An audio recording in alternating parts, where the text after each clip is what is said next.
Today on the bench we have a Starfox game that's missing some screws and has a capacitor that is on its last legs.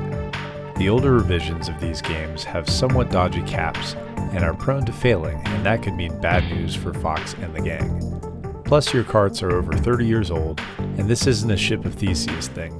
We don't need to be precious about it. Let's fix this thing. An easy way to recognize a candidate for a bad capacitor is these four blobs. This is one of the first revisions of this cartridge.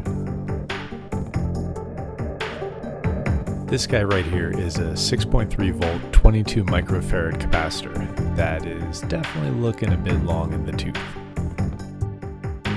Step 1 is to remove the old capacitor. You could just snap them off, but it's safer to just hit it with some no clean flux and then heat up both sides with a goodly amount of new solder.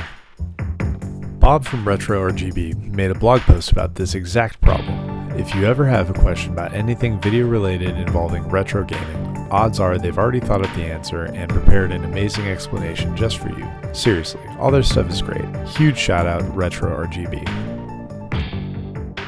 Once you get the capacitor off, hit the pads with a solder wick and clean the area. Then hit it with a bit of new solder to get up any remaining garbo.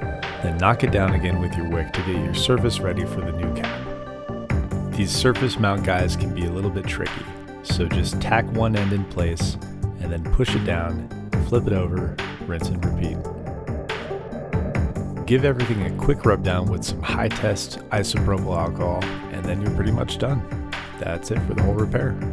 Now put everything back together and fire it up and make sure everything's good.